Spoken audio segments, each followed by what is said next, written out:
Malaika. Ini hikmah ini sangat unik ya, mungkin ini terjadi pada para salikin ilallah subhanahu wa ta'ala.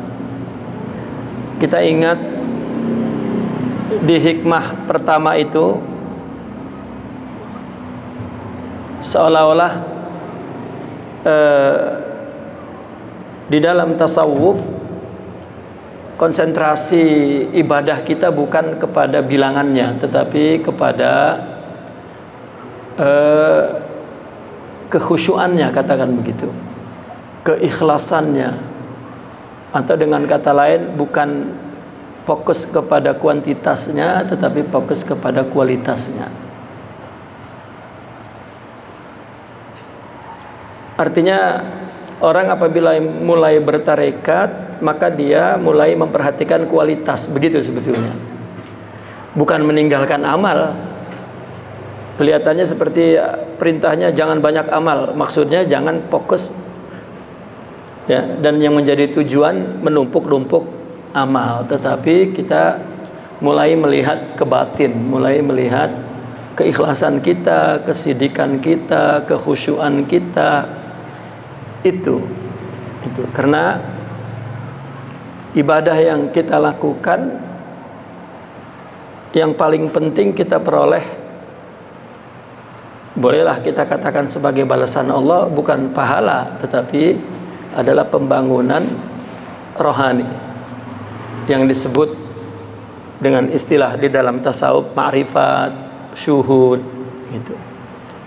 Ya, karena ma'rifat, syuhud itu mauhibah, anugerah dari Allah. Kita tidak ada jalan sama sekali untuk kasbi, usaha memperolehnya, tidak ada. Artinya berapa mesti kita bayar dengan zikir, berapa juta, berapa dengan qiyamul lail, berapa dengan puasa untuk ma'rifat, itu enggak ada, tidak ada. Namun seberapa ibadah kita karena Allahnya, itu saja ringkasnya begitu. Sebetul itu ibadahnya karena Allah ya, sebanyak itu betulnya karena Allah, maka sebanyak itu ma'rifat yang akan diperoleh, anugerah yang akan diperoleh oleh Allah subhanahu wa ta'ala. Sehingga dari awal kita jelaskan bahwa tarikat itu sendiri maksudnya adalah itu. Atau dengan kata lain, orang yang bertarekat itu orang yang ngapain sih? Gitu. Kan sholatnya sama, puasanya sama. Ya. Adalah orang yang membetulkan hatinya ketika melakukan ibadah, melakukan amal soleh, bahkan seluruh aktivitas kehidupan. Lakukanlah ini perintah Allah dan karena Allah. Itu. Nah maka sehingga di hikmah yang ketujuh ini juga Imam Ibn Athaillah mengatakan, idza fatahalaka, jika Allah membukakan untukmu wijhatan minat ta'arruf, pintu ma'rifat gitu.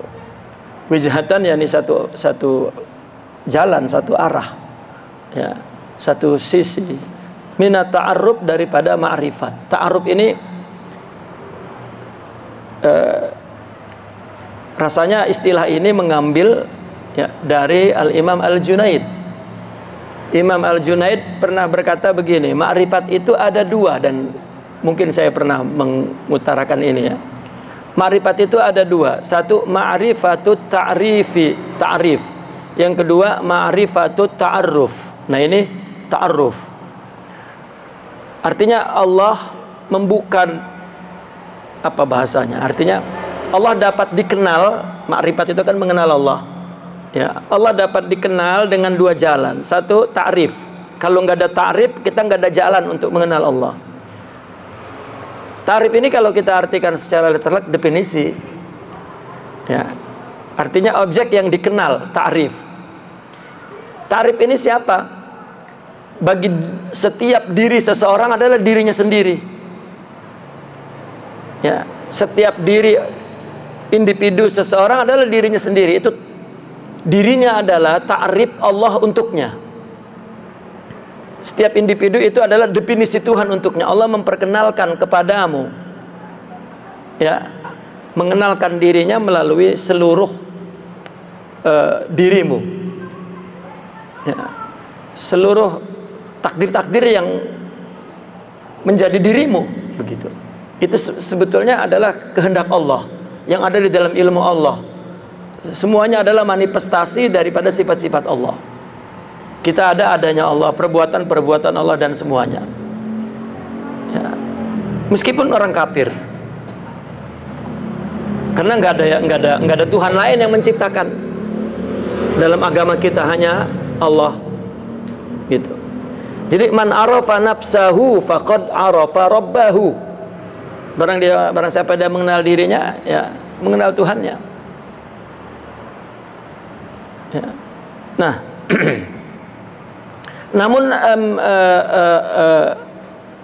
ta'rif ini seolah-olah adalah jasad kita ini, itu ta'rif Allah. Lalu jalan yang kedua adalah ta'aruf. Ta'aruf ini adalah at-ta'aruf, artinya Allah memperkenalkan, ya, agar mengenal dirinya. Artinya Allah memberitahu agar mengenal dirinya, ya. Katakanlah ta'aruf inilah yang sering disebut ma'rifat itu sendiri, yang kita sebut-sebut, yang kita sering dengar, kita mesti ma'rifat, itu adalah ta'aruf. Kenapa ta'aruf? Karena Allah yang memberikan ma'rifat itu kepada kita, ya. Ta'aruf itu kan mengenal, ta'aruf itu mengenal, ta'aruf gitu, mengenal. Jadi sehingga orang-orang para arifin berkata begini, arabtu rabbi bi rabbi, aku mengenal Allah dengan dia. Kalau Allah tidak berikan kita sifat-sifat untuk ilmu, untuk mengenal dia, maka kita tidak mengenal dengan akal pikiran kita. Itu sebab akidah ahli sunnah mengatakan Allah tanzih. Tanzih itu suci. Suci itu artinya la yudrak, wa la yufham, wa la yusawwar, wa la yukhayyal. Tidak bisa kita pahami, ya, dengan pikiran kita, ya. Tidak bisa kita gambarkan, kita tidak bisa kita, atau khayal nggak sampai ke Allah. Betul-betul suci, nggak disentuh oleh idrak apapun, oleh capaian apapun. Itu maksudnya tanzih. Dan bahkan dari tanzih itulah Imam Asy'ariyah membuat sifat 20, ya, adalah demi tanzih. Demi tanzih itulah banyak orang di luar ahli sunnah tergelincir, inginnya mentanzih. Mu'tazilah jatuh karena cara mentanzihnya salah. Katakan saudara kita Salafiyah juga jatuh karena cara mentanzihnya salah. Maka yang membuat kita kenal Allah adalah Allah sendiri. Ya. Tadi ta'rif sudah, ya. Ta'aruf itu bagaimana Allah memberikannya ke dalam rohani kita. Kalau ta'rif tadi jasad kita ini, nah ta'aruf ke dalam rohani kita. Allah berikan sifat-sifat mulia. Nah sifat-sifat itulah yang disebut cahaya-cahaya, dan itulah yang akan mengenal Allah, ya. Itu ta'aruf. Nah, maka oleh Imam Ibn Atta juga diambil istilah itu dari Imam Al-Junaid, karena tarekat kita adalah tasawuf kita, tasawuf Imam Junaid.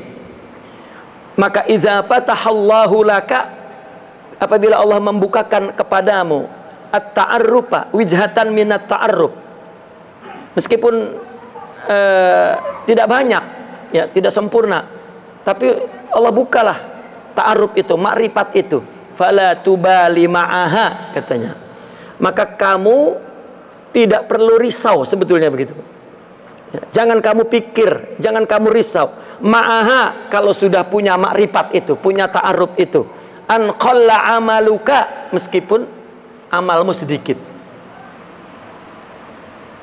Nah ini kalau orang yang pernah menjalani tarikat ini mengalami perkara ini. Pertama, orang bertarikat pasti disuruh banyak beribadah. oleh gurunya disuruh banyak beribadah yang karena Allah begitu, ya, bukan kepada bilangannya. Ya. Artinya ketika kita mendengar orang sufi tidak menyuruh ibadah banyak, bukan, maksudnya fokusnya tidak kepada bilangan begitu. Adapun secara isarinya tetap banyak. Kenapa? Ya, disuruh wirid setelah zikir, gitu. Disuruh kurangi makan. Ya, maka puasa itu jadi latihan yang syar'i untuk mengurangi makan. Disuruh zikir malam, mau nggak mau mesti bangun qiyamul lail. Ya, bahkan disuruh berkhidmat. Jadi banyak sebetulnya amal itu. Ya. Bahkan orang ketika tidak berzikir, dia berzikir. Ada hijab yang perlu dibaca, ada rawatib yang disuruh dibaca. Artinya ibadah itu banyak. Ya.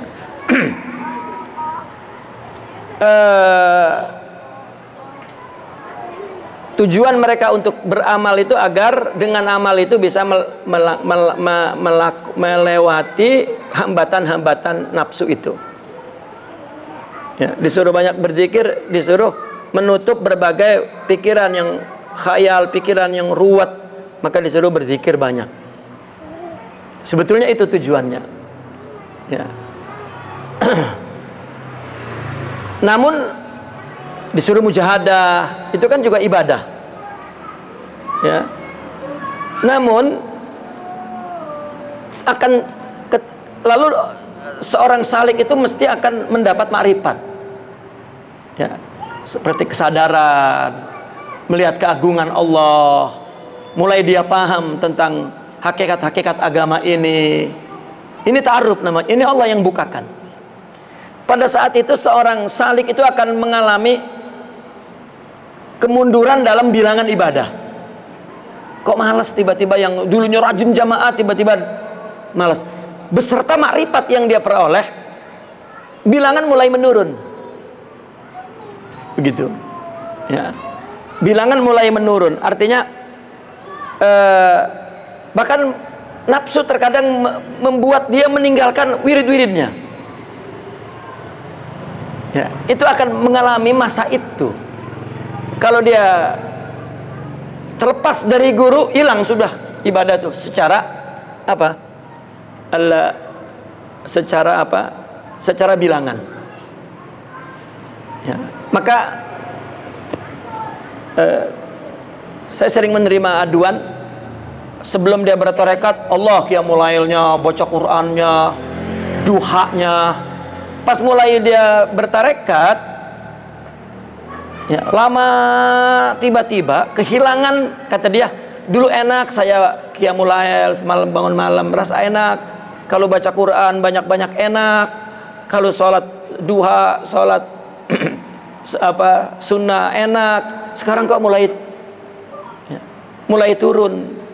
Sampai orang itu cerita, saya pernah nanya kepada seorang ustadz, katanya, jangan-jangan ke tarekat ente ada jinnya, katanya gitu. Ya mungkin salah nanya dia, salah nanya.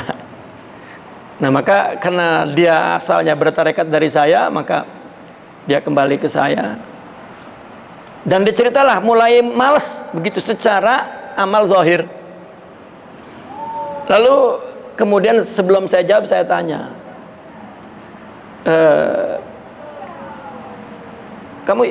kamu ibadah, ketika melakukan ibadah karena Allah atau tidak? Itu ya kan dibilang kita diajarkan selalu untuk karena Allah. Ya. Dia bilang dulu saya banyak memberi tapi mulai malas. Gitu. Kata saya, ya bukan kata saya, artinya para masyayikh itu menjelaskan bahwa ketika seseorang melakukan ibadah dulu, belum melawan hawa nafsu, bahkan dengan nafsu dulu melakukannya, memberi pengen dipandang bahwa dia dermawan, dia banyak zikir meskipun nggak ada yang ngelihat, dia sendiri merasa bahwa dia soleh banget gitu. Dan artinya huzuzun nafsu dapat. Nah, ketika orang bertarekat melawan hawa nafsu, ya, agar Ibadah itu karena Allah, nggak ada nafsu dapat sedikit pun. Nah, mulai nafsu ini berontak. Nah, yang dulu ibadah enak itu karena pengen dilihat orang. Nah, begitu sekarang ibadah kepada Allah itu udah gak ada rasanya. Ya, kita ibadah di depan banyak orang kan semangat, asal sendiri aja letoy, tahu letoy? Lemes. Itu kalau dia menyadari dan tahu ilmunya, berarti sebelumnya pakai nafsu. Nah, begitu nggak pakai nafsu, males. Nah, sebetulnya Anda sudah berkembang, sudah berjaya. Lalu saya tanya, sebetulnya saya menerjemahkan hikmah ini. Lalu saya tanya,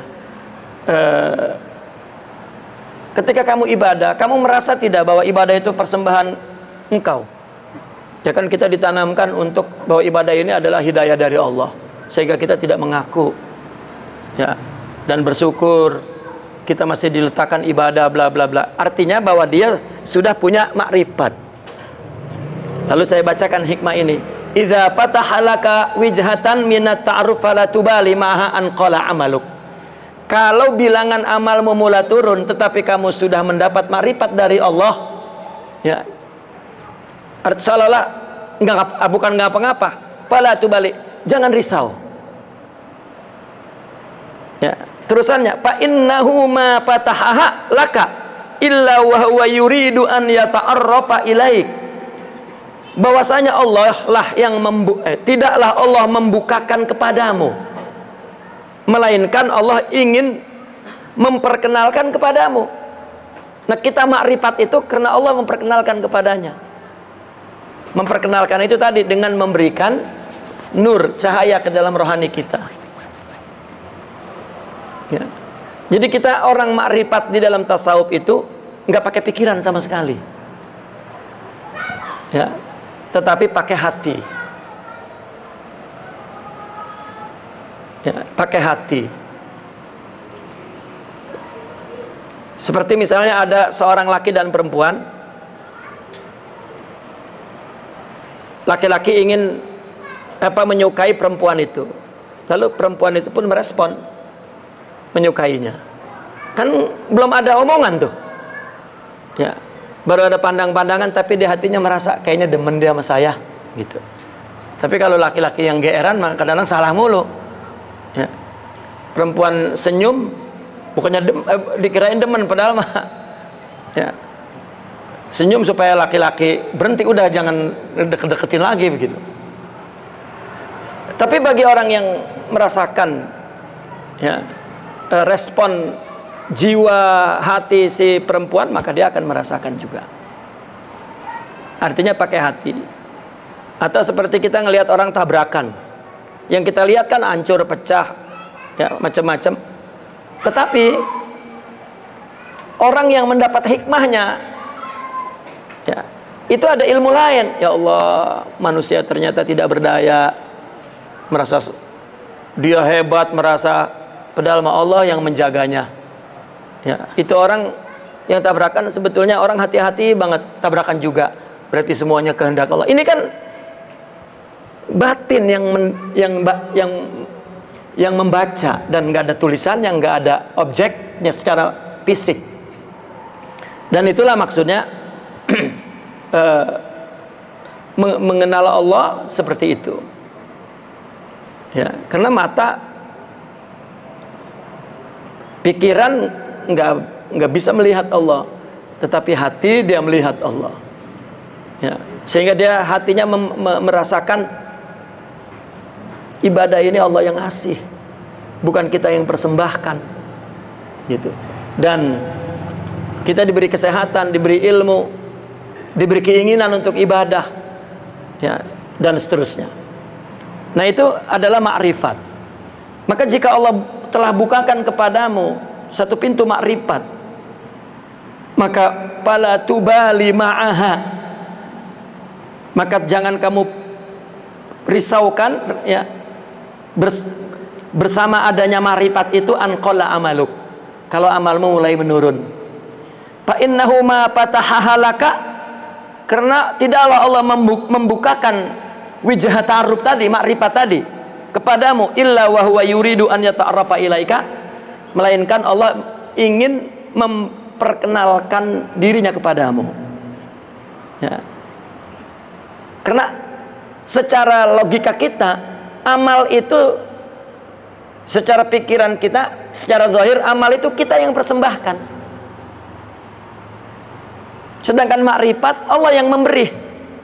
Kan ada dua yang aktif. Kita beramal, Allah memberi makrifat.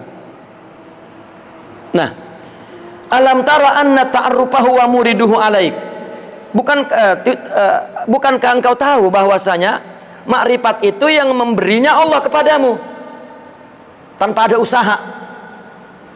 Wal a'mal, sedangkan amal ada usaha kamu, anta muhdiha ilaihi, engkau yang mempersembahkannya kepadanya.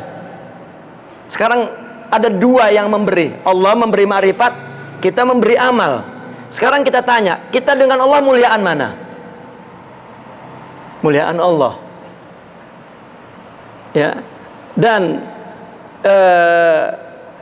yang diberi oleh Allah dengan yang diberi oleh kita, mulia mana? Tentu muliaan Allah. Ya. Sehingga dikatakan wa aina ma tuhdihi ilaihi mimma huwa muriduhu alaik. Wa aina itu adalah bukan di mana, artinya aina ini bukan aina bertanya, tetapi aina mengagungkan, ya, ta'ajjub, bahwa di mana samanya begitu. Apa yang engkau persembahkan kepada Allah dari apa yang Allah berikan kepadamu.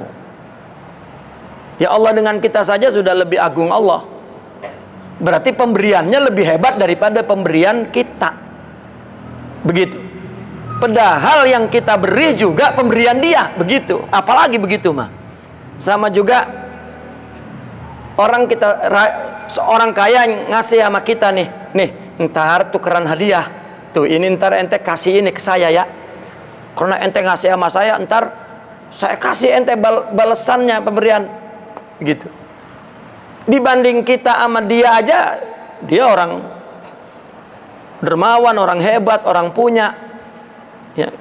Yang kita persembahkan aja dari dia. Gitu. Artinya bahwa jika seseorang mendapat makrifat lalu mengalami penurunan amal, ya, itu adalah satu proses, ya, bahwa seseorang itu, ya, mesti meneruskan perjalanannya menuju kepada Allah, bahwa bukan makrifat yang dicari oleh dia, tetapi Allah. Satu, kedua, bahwasanya ibadah selanjutnya adalah dengan makrifat, bukan dengan huzuz nafs. Sehingga orang sufi ketika ditanya para arifin, sejak kapan kamu sholat? Dia bilang sejak aku mengenalmu. Lah kalau misalnya dia katakanlah makrifat baru umur 50 tahun, 60 tahun, ya, dia bilang sholat itu ya, sejak itu. Berarti kemarin ngapain? Bahkan para aulia ketika ditanya kam umruk, itu dia jawab dari mulai dia mengenal Allah. Kalau misalnya baru 4 tahun, umri arba' sanawat katanya. Umur saya 4 tahun.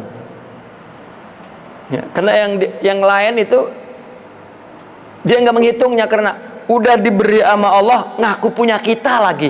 Kan itu nggak ada nilainya. Nah, baru ketika makrifat, ya, dia selalu hidupnya menyaksikan, ya, rohaninya menyaksikan dirinya bahwa semua dari Allah. Itulah man arafa nafsa faqad arafa rabbah. Itulah jalan mengenal Allah. Ya. Nah, maka hikmah ini mengatakan, jika engkau mendapatkan makrifat dan mengalami penurunan ibadah, kamu jangan sedih karena ibadah ini turun. Ya. Kalau kamu sudah mendapat makrifat, gitu. Bukannya ibadah saya kurang. Nah, ini juga merupakan manhaj bahwa orientasi kita kepada kualitas ibadah itu. Atau dengan ini syarahnya salikin untuk orang-orang yang bertasawuf. Bagaimana hikmah ini untuk orang secara umum? Untuk orang secara umum, idza fatahalaka wijhatan min ta'arruf fala tubali ma'aha an qalla amaluk. Kalau terjadi penurunan bilangan amal, ya, jangan risau, jangan gusar kalau engkau sudah dapat mengenal Allah. Nah, secara umum orang apabila amalnya turun itu karena ada gangguan fisik. Misalnya orang biasanya sholat jamaah, orang biasanya ngaji terus, orang biasanya mengerjakan layanan-layanan sosial misalnya, tiba-tiba sakit. Nah, sakit ini kan membuat dia tidak pergi ke masjid, membuat dia tidak bisa melakukan pelayanan sosial, membuat dia tidak bisa seperti biasa, misalnya sholat duha atau baca wirid banyak, bilangan amal menurun. Tetapi engkau telah mengenal Allah, maka jangan sedih. Seolah-olah kita kalau belum mengenal Allah meskipun bilangannya banyak, itu yang patut disedihin. Kalau kita nggak sedih, gitu. Nah, maka terusnya kesananya itu orang-orang sufi yang paling dia sedih apabila melakukan ibadah tidak khusyuk dan tidak ingat Allah. Sehingga dia mengatakan, kalau aku melanggar syariat, ya, pintu tobat itu terbuka banget, ada tobatnya. Tapi kalau saya melakukan ibadah amal tidak ingat Allah, bagaimana tobatnya, katanya gitu. Ya, bagaimana tobatnya? Laki pergi jauh nggak ingat bini, bagaimana nebusnya? Ya, abang nggak ingat saya, gitu. Ya. Tetapi kalau melakukan sehari-hari kesalahan-kesalahan, itu akan dilewati saja. Katanya itu bumbu kehidupan. Tapi kalau lupa sama bini, lah bukan bumbu kehidupan itu. Ya. Orang tua ketika anaknya udah kaya lalu datang ngasih, itu yang terasa di orang tua bukan pemberiannya, tapi ingetnya anak sama orang tua. Ya Allah, masih inget sama saya. Ya. Kalau orang tuanya punya, ya mungkin aja itu barang ditaruh aja, ya. Tapi ingetnya, meskipun kita ngasih 2 miliar sama orang tua, kalau ngasihnya ke muka ngelemparin, tuh mak, duit 2 miliar ya mak, pergi, dibuang kali comberan sama ibunya, gitu. Artinya memberi itu adalah bentuk ingat. Aqimis sholata lidzikri. Salat itu sebetulnya ekspresi ingat.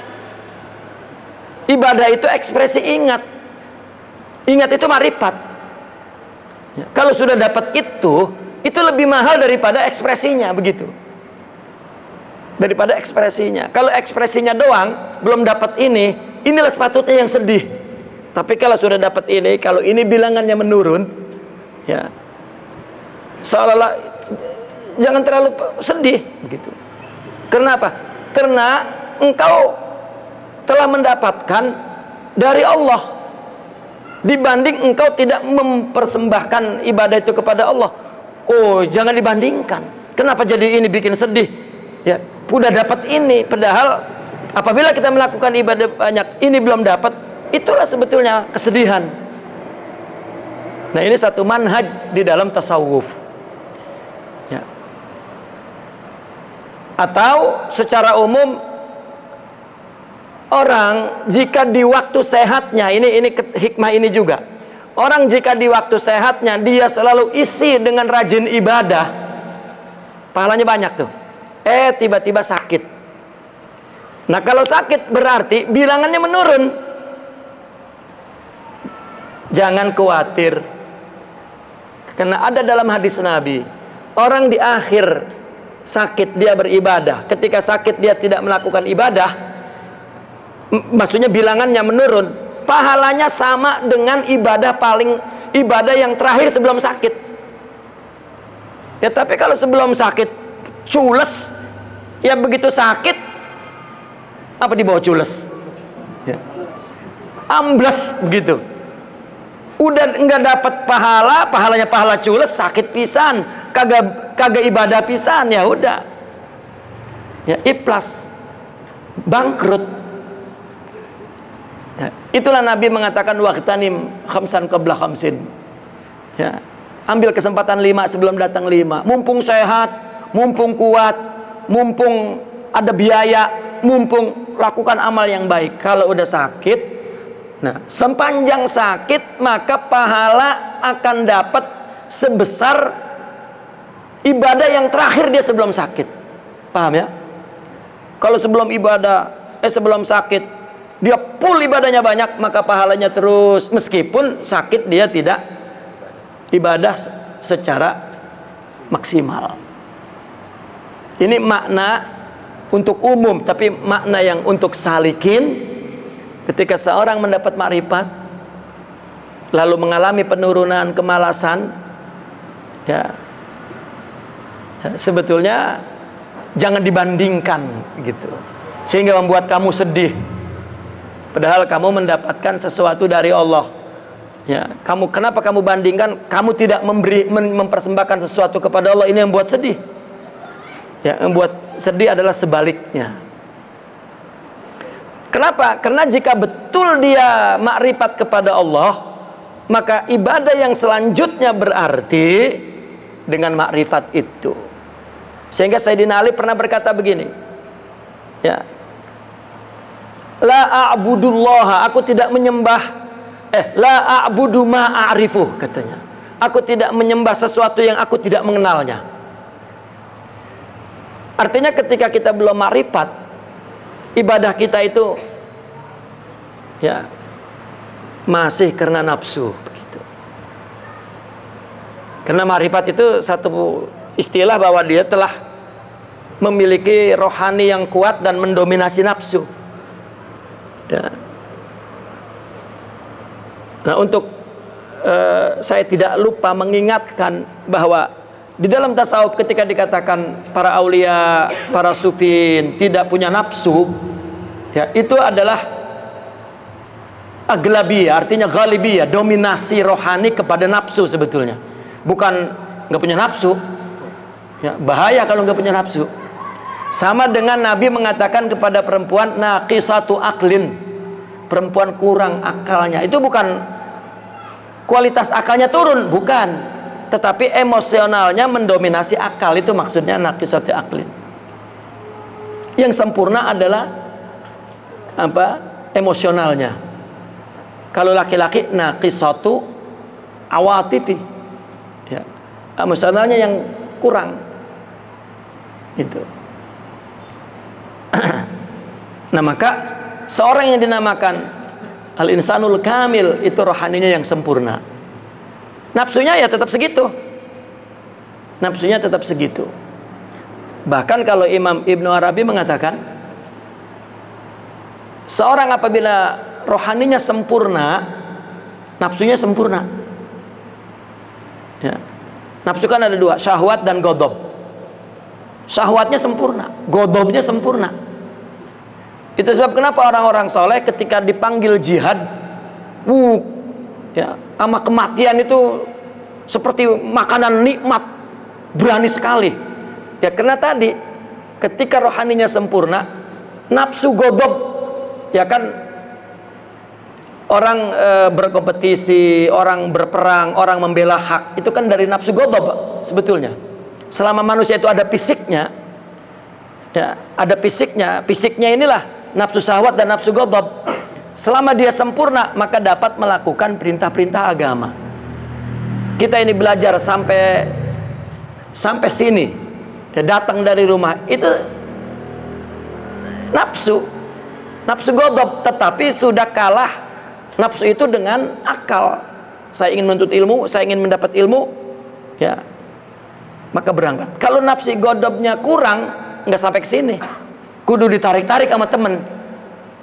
ngajinya lo gedah, apa sih, ayo tarik ya. Kalau nggak begini nggak sampai. Ini namanya nafsu godobnya kurang ya. Makanya kadang-kadang kalau sama anak muda itu ngiming-ngimingin kebaikan itu kadang-kadang dengan memberikan keperluan nafsu syahwatnya. Pengajian, makan kebuli, datang tuh ya.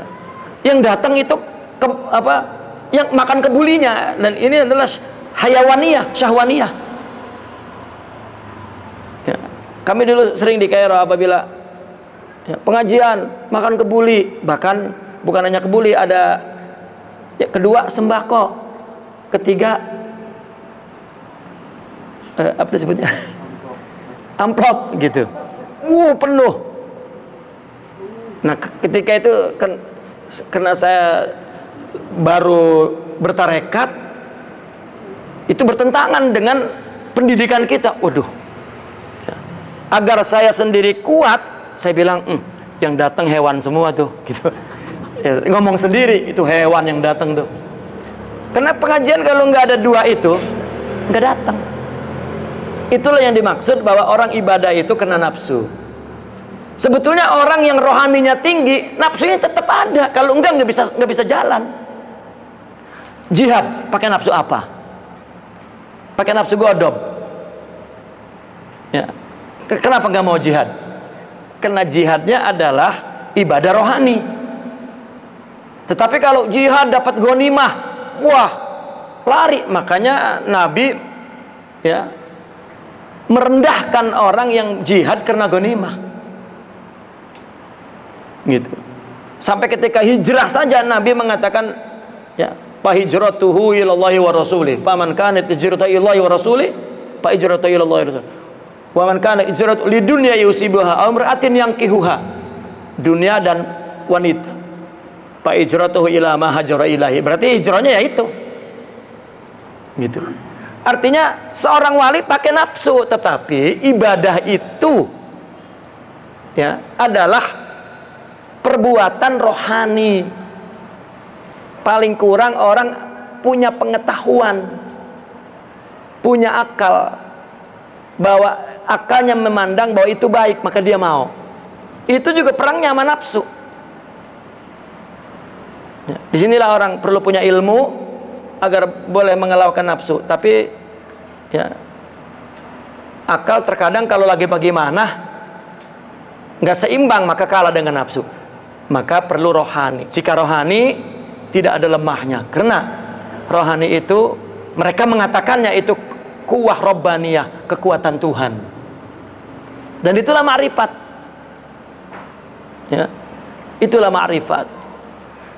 Jadi nggak ada di dalam tasawuf itu halusinasi ramalan-ramalan kayak dukun ya, yang namanya hakikat, yang namanya tidak ada, dan tidak ada kaitannya sama sekali. Murni semua masalahnya adalah ibadah ya. Maka hikmah ini mengatakan, jika Allah sudah memberi ma'rifat dan kamu mengalami penurunan ibadah, jangan sedih ya. Karena kalau sedih berarti engkau masih mengalahkan pemberian Allah daripada persembahan kamu gitu. Padahal kamu telah mendapatkan bukan tujuan, inti daripada ibadah itu ya. Karena orang baru dikatakan menyembah Allah ketika sempurna rohaninya, karena ibadah itu perbuatan rohani, bukan perbuatan fisik ya. Namun karena ada fisik, maka ada ungkapan ibadah itu. Salat itu kan semuanya ungkapan tunduk, ruku, sujud, lihat semuanya ya. Tapi kapan kita punya jiwa yang tunduk? Tunduk itu khusyuk, tunduk itu malu ya, tunduk itu yakin, tunduk itu tawakal, tunduk itu ridho, tunduk itu ya. Mungkin ulama membahas sholat khusyuk, itu semuanya fisik. Khusyuk itu rohani. Nggak ada apa ya, di dalam tasawuf itu nggak ada teorinya. nggak ada teorinya. Orang yang menjelaskan sholat khusyuk, dia mengambil dari kitab Ihya Ulumuddin. Ada 6 katanya. Pertama, kalau kamu sholat, hadirkan dirimu bahwa seolah-olah kamu seperti di depan raja. Ya. Lalu hadirkan Allah dan kebesarannya dalam pikiranmu, dalam hatimu. Lalu yang ketiga, sepanjang sholat ikuti bacaannya dan pahami maknanya. Ya. Lihat di buku-buku cara sholat khusyuk, ini yang diterangkan. Kemudian yang keempat, tumbuhkan rasa takut tidak diterima. Yang kelima, di samping itu, tumbuhkan rasa harap agar Allah nerima. Yang keenam, selalulah bersifat malu. Ya, mungkin malu kepada Allah karena ada ibadah yang bolong-bolong, artinya ingatnya enggak sempurna, ya, geraknya kurang bagus. Ya. Mereka lupa bahwa 6 itu semuanya sifat rohani, bukan pikiran.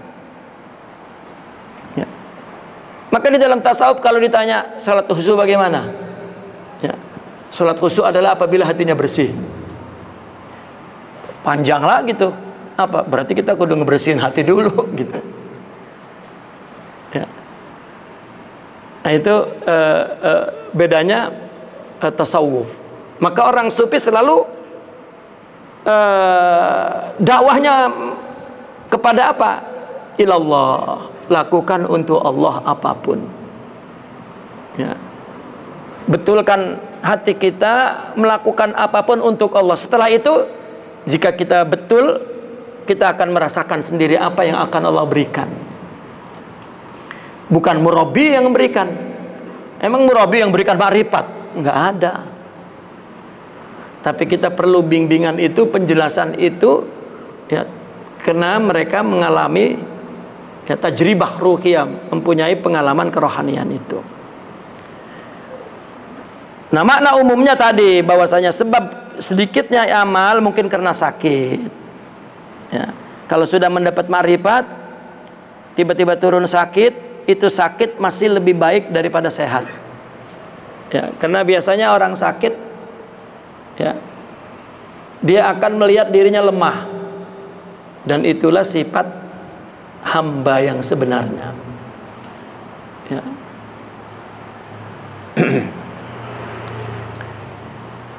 Lalu kemudian hikmah berikutnya, wa qala radhiyallahu anhu, tanawwa'at ajnasul a'mali litanawwu'i waridatil ahwali. Tanawwa'at ajnasul a'mal. Amal ini jenisnya macam-macam, banyak, bukan satu. Litanawwu'i waridatil ahwal, dikarenakan waridat. Ya, waridat itu adalah sesuatu yang Allah berikan kepada hati kita. Waridat. Ya. Dan karena waridatnya pun banyak, macam-macam.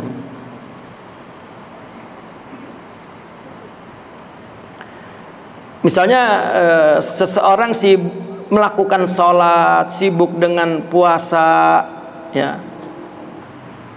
sehingga ibadah itulah yang mendatangkan warid dari Allah Subhanahu wa Ta'ala. Gitu. Sebelumnya saya terangkan tentang warid dulu. Kita sering di dalam tasawuf mendengar wirid. Dan apabila wirid, kita langsung kepada amalan doa-doa. Padahal istilah wirid yang sebenarnya bukan hanya doa. Wirid itu al-wirdu ma yurattibu li nafsihi minaz zikri wad du'ai wal fikri wal amali. Wirid adalah zikiran, doa-doa,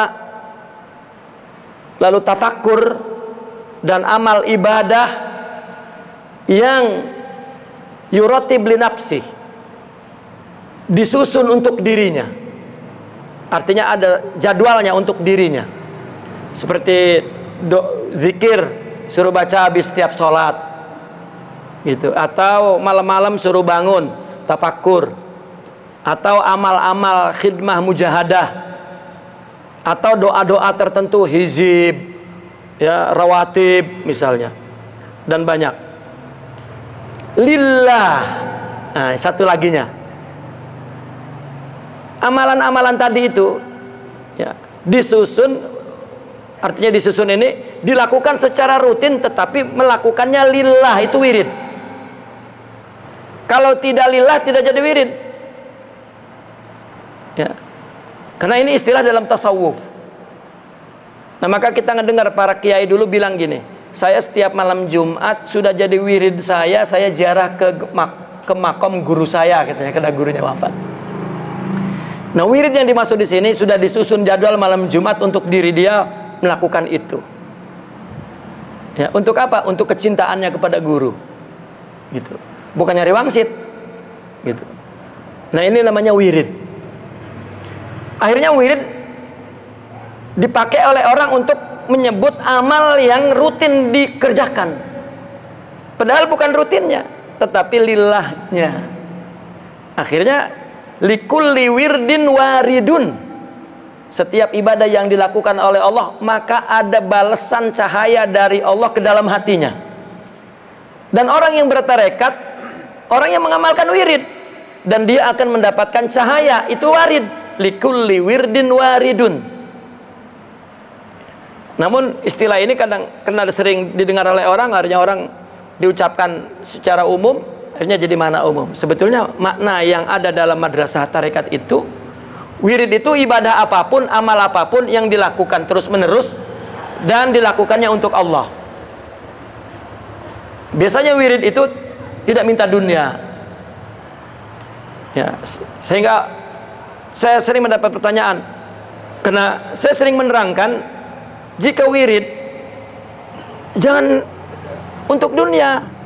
Akhirnya orang bertanya, loh, berarti kita nggak boleh minta dunia? Boleh.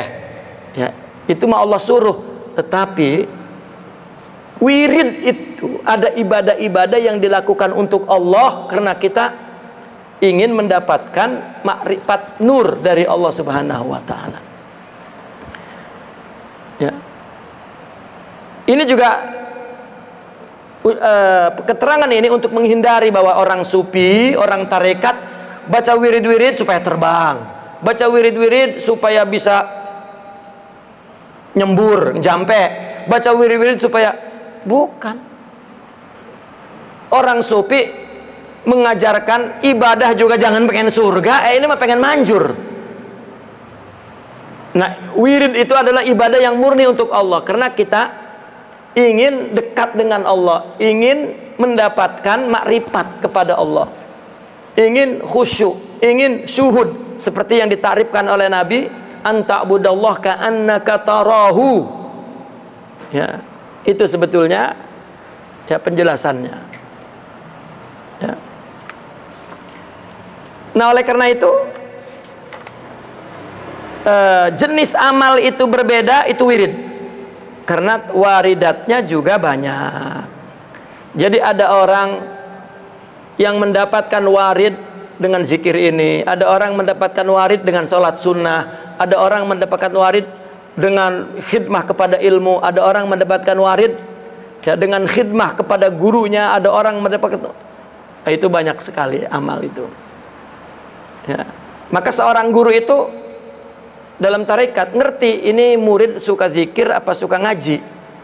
Kalau suka zikir dikasih zikir, tapi ngaji nggak boleh ditinggal. Kalau dikasih ngaji, kalau suka ngaji, ayo aja ngaji, tapi wirid tetap. Gitu. Artinya amal itu banyak, nggak kudu itu, gitu. Wah, enak banget jadi ustadz bisa marifat kepada Allah. Orang yang dagang juga kalau lillah marifat, itu maksudnya. Jadikan wirid, gitu. Cuman orang kan menilainya materialistik. Romanya yang dekat sama Allah, yang suka di masjid aja, belum tentu. Dulu Syekh Abdul Qadir Al-Jilani memang melihat orang ngaji tidak sampai kepada Allah. melihat orang beribadah juga tidak sampai kepada Allah. Itu di zaman Syekh Abdul Qadir Al-Jilani. Akhirnya beliau, ya, setelah gurunya wafat dan beliau menjadi ganti gurunya, di majelis gurunya beliau berteriak-teriak, "Wahai ahli ibadah, tinggalin tempat ibadah kamu, datang ke majelis aku," kata beliau. "Kamu ibadah 30 tahun tapi nafsu bersarang dalam dadamu. Masih lebih baik duduk di majelisku 2 jam dibanding 30 tahun ibadahmu." Itu kan hebat banget itu Syekh Abdul Qadir. "Wahai ahli ilmu, wahai kaum." Kaum ini adalah orang yang mengaku dirinya tasawuf, ya. Itu juga dikritik oleh beliau karena tasawufnya pengen karomat, pengen manjur, pengen aneh. Itu sudah ada dari zaman dulu. Oleh Syekh Abdul Qadir ditobatkan istilahnya. Nah, disitulah ada cerita bahwa Syekh Abdul Qadir memasukkan orang ke dalam masjid dan dididik dalam tarikat. Akhirnya keluar dari madrasah beliau para aulia, para ulama, para sufi, ya. Kemudian di generasi kedua setelah beliau, ketiga, beliau punya murid Abu Madian al-Ghaus. Abu Madian al-Ghaus punya murid namanya Abdus Salam ibn Masis.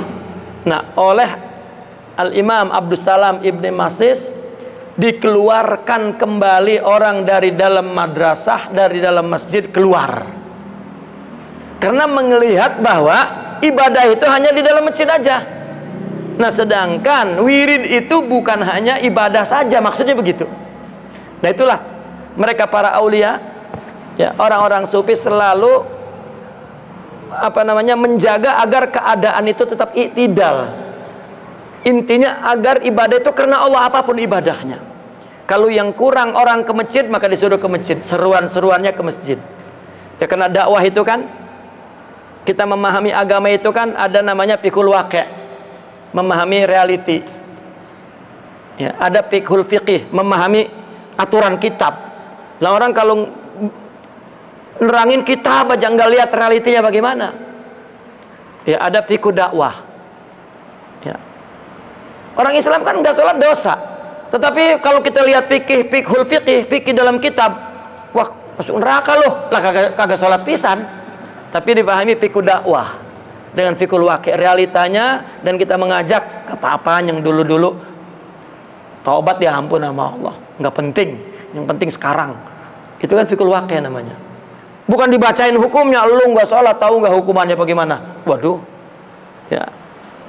Nah, itu mereka para sufi lah yang selalu membetulkan situasi dan keadaan itu agar tetap mu'tadil, gitu. Mereka adalah orang yang memahami waqi'iyah dan mempunyai bahasa dakwah yang selalu sesuai dengan keadaan.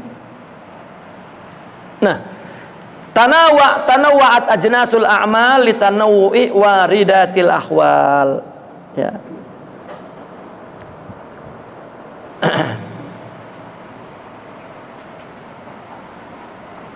Nah, waridatil ahwal ini, ahwal itu waridat, seperti putuh itu datang. Ya, ahwal ini adalah keadaan suasana jiwa. Ya, suasana rohani, suasana jiwa. Jiwa yang ada sifat sabar, maka ada hal kepada Allah. Jiwa yang punya sifat ridho, maka ada hal, ada suasananya. Nah, kita kalau tidak punya sabar misalnya, lalu menghadapi sesuatu yang berat, yang malah tambah kacau balau, itu. Tetapi orang yang sabar, dia tenang, itu hal, ya, itu hal bersama Allah, jiwanya, ya, keadaan jiwanya bersama Allah, bersama sifat-sifat yang mulia itu, dan itulah warid, ya. Maka warid diterjemahkan oleh mereka al-waridu ma yaridu minallah ilal qulub, ya, min nurihi, katanya, cahaya yang datang dari Allah ke hati. Ya, kenapa dinamakan cahaya? Ya, karena jenis waridnya banyak. Ada marifat, ada putuh, ada lezat ibadah, ya, ada kasyaf misalnya. Dan semuanya adalah nur. Nah, itu disebut waridatil ahwal. Ya. Sederhananya begini. Ibadah yang kita lakukan untuk Allah itu banyak sekali. Tergantung orangnya, karena jenis amal itu banyak. Ada melalui dagang, ada melalui bercocok tanam, ada melalui bisnis. Ya. Kalau ustadz ya ngajar gitu. Orang kaya ya bersedekah, artinya membantu yang yang memerlukan. Pemerintah ya memudahkan rakyatnya. Ya. Jadi ada orang, misalnya orang kaya tidak ngeluarin zakat dan tidak membantu orang yang memerlukan, tetapi puasa Senin Kemis, zikirnya banyak, itu nggak jadi apa-apa. Karena amal yang sesuai dengan dia bukan itu. Atau pemerintah mempersulit rakyatnya, ya, tapi zikirnya nggak berhenti-berhenti. Tidak. Ya. Yang zikir dan puasa Senin Kemis mah ustad, malah ustadnya kagak zikir dan kagak puasa Senin Kemis. Ya. Itu ibadah dia itu. Ya. Kalau dia seorang pengajar, maka ibadahnya mengajar. Ya. Yang lain kurang, maka ada hadis orang ya letih-letih mencari nafkah sampai dia tidak sempat qiyamul lail dan Senin Kemis. Itu tidak peduli kalau dia melakukan untuk anak istrinya, ya, dia tidak sempat melakukan ini pun, ya, tidak peduli. Ini sudah menyamai ibadah itu. Nah, sebetulnya ungkapan apa? Ungkapan hikmah ini dari pemahaman seluruh hadis. Bahkan ada hadis ya, yang mengatakan bahwa letihnya memberi nafkah itu dapat menghapuskan dosa yang tidak dapat dihapus oleh sholat dan puasa. Ya, dan banyak lagi. Akhirnya disimpulkan, siapapun punya peluang untuk mendapatkan warid, ma'rifat, futuh, paham tentang Allah, mempunyai kesadaran tinggi, mempunyai kehadiran hati bersama Allah, jika ibadahnya karena Allah, dan ibadah itu jenisnya banyak, itu maksudnya, sederhananya begitu. Ya.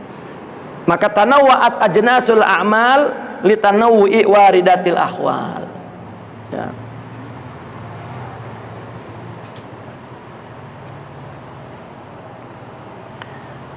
Ya, kita satu lagi ya supaya 3. Wa qala radhiyallahu anhu, al a'malu suwarun qa'imatun wa arwahuha wujudu sirril ikhlas. Amal itu terbagi 2. Ada surahnya, itu yang dilakukan oleh tubuh kita fisik, itu suratul amal. Ada ruhuhu, yani hakikatuhu, ada hakikat amal. Nah, hakikat amal itu adanya di ruh. Ya. Surahnya adanya di tubuh. Seperti orang cinta misalnya. Lah kalau dia aja nggak diungkapin sama tubuh, nggak tahu kan? Karena cinta adanya di hati, di rohani. Akhirnya dia beli bunga, dipersembahkan. Ini, terimalah cintaku. Dia ambil bunganya, aku terima cintamu. Lah kan bunga itu. Itu ada ekspresinya.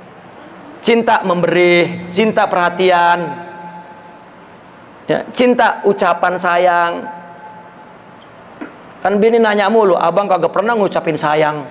Kata bini, kata lakinya, itu anak 6, kurang bukti, kan katanya begitu. Padahal ungkapan cinta banyak, ada di tempat-tempatnya. Ya. Coba kalau kita cucian lagi banyak tuh, rumah lagi kotor, dapur berantakan, tinggal tulis surat aja, sedikit aja. Istriku yang paling cantik di dunia, paling soleh di dunia, abang ya sayang dan tidak ada wanita lain di dunia dan di akhirat. Itu sejam kemudian bersih rumah itu, Pak, semua. Ya, artinya perlu ungkapan. Dan syariat itu semua Allah memberikan bimbingan ungkapannya, tetapi hakikatnya kita belum punya. Nah, tadi ungkapannya itu adalah wirid, Hakikatnya itu warid, Allah yang ngasih. Makanya tadi di atas tuh di hikmah yang sebelumnya, ente kalau ungkapannya kurang, kalau udah dapat waridnya, kayak tadi, ya, abang nggak ngucapin I love you, nggak ngucapin I miss you, nggak ngucapin, ya, nggak mesra pisan dah, gitu. Lah perempuan nanyain, abang nggak demen sama saya, ya, no lihat di film, dikit-dikit I love you, I miss you, ya, abang nggak boro-boro katanya gitu. Jawabnya begitu kan tadi, itu anak 7, ya, kurang bukti kan gitu, ya. Artinya yang disebut sempurna itu zahir dan batinnya tadi, wirid dan waridatnya, surahnya dan hakikatnya. Salat kan surahnya kan semua bentuk ruku, bentuk tunduk. Bentuk tunduk itu adalah bentuk pengagungan. Kita punya nggak ketundukan? Kita punya nggak merasakan keagungan Allah? Itu hakikatnya. Ya. Maka di sini diringkasnya, al-a'malu suwarun qaimatun. Amal itu adalah bentuk rupa yang nampak. Wa arwahuha, hakikatnya wujudus sirril ikhlasi fiha. Hakikatnya adalah ada ikhlas di dalam hatinya. Ikhlas itu kemurnian, ya, kemurnian pengakuan kepada Allah. Itu ikhlas, ya. Nah, maka berarti amal itu semua mesti ada dua. Selama jasad kita masih ada, ya, maka Allah mengatur syariat ibadah itu untuk jasad. Tetapi amal itu ada ruhnya. Coba, ada hadis Nabi begini, kata Nabi, ala unabbiukum biqaumin ya'tuna yaumal qiyamati bil a'mali bayda kajibal tihama walakin Allah ja'alaha haba'an mansura. Nabi tiba-tiba di depan para sahabatnya berkata begini, maukah aku beritahu, ada seorang datang di hari kiamat bawa amal putih-putih sebesar gunung-gunung Tihama. Gunung-gunung Tihama itu gunung yang bersambung di selatan Madinah itu terus. Tetapi di depan Allah, Allah jadikan amal yang besar, yang putih-putih itu, yang banyak, debu yang tidak berguna. Lalu ada sahabat junior di belakang berdiri di atas lututnya, mengangkat tangan, ya Rasulullah sibhum lana, ya, wahai Rasulullah, terangin kepada kami siapa itu, jangan-jangan itu termasuk kami dan kami tidak tahu, wa nahnu la nash'ur, katanya. Apa kata Rasulullah? Hum qaumun, mereka adalah orang-orang yang min ikhwanikum, orang beriman, orang muslim sama dengan kamu. Wa min jildatikum, sama apa? Sama jilad itu, sama kokohnya, ibadahnya itu banyak sama kamu. Walakinnahum idza khalau bimaharimillahin tahaku. Nabi menyebut sebabnya. Tetapi amalnya segitu banyak kagak mencegah dia melakukan yang diharamkan.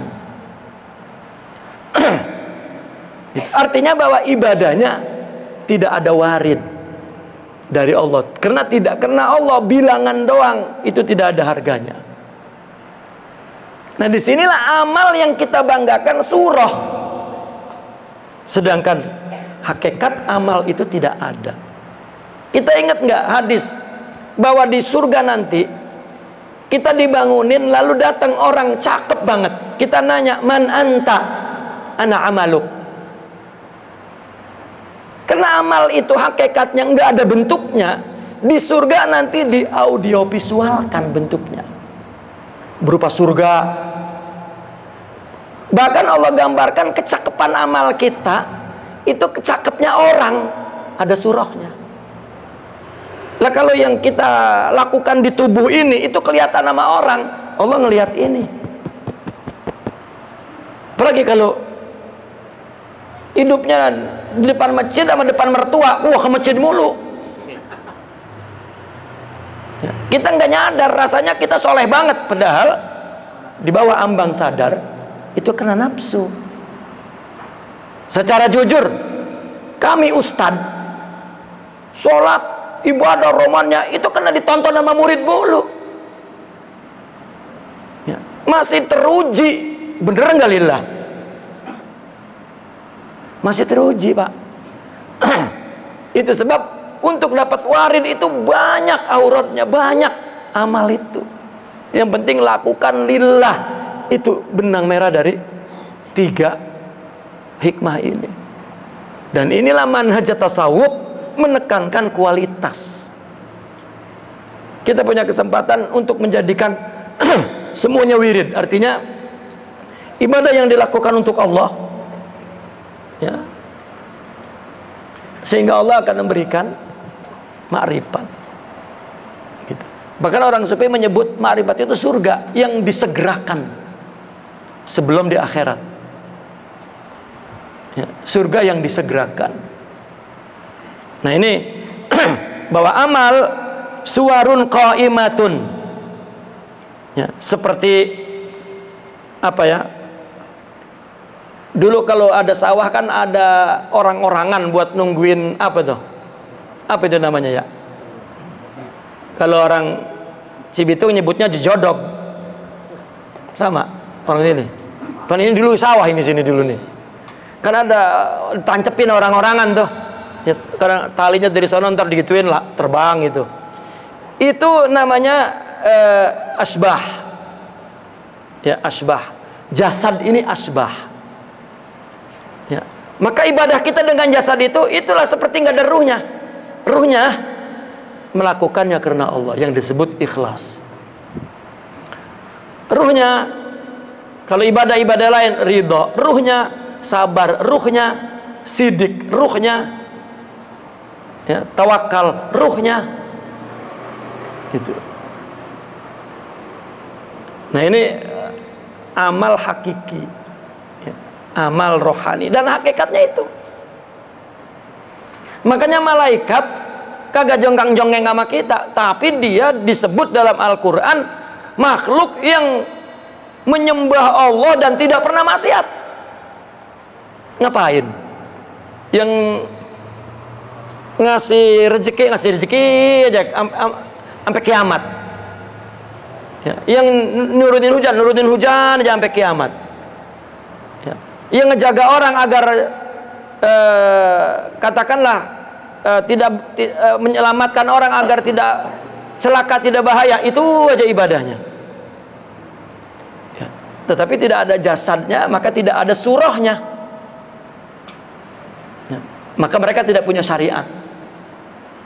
Nah kita ada syariat, ada hakikat. Itu asalnya istilah itu timbul ulama ciptakan untuk memberikan penjelasan bahwa ya, apa yang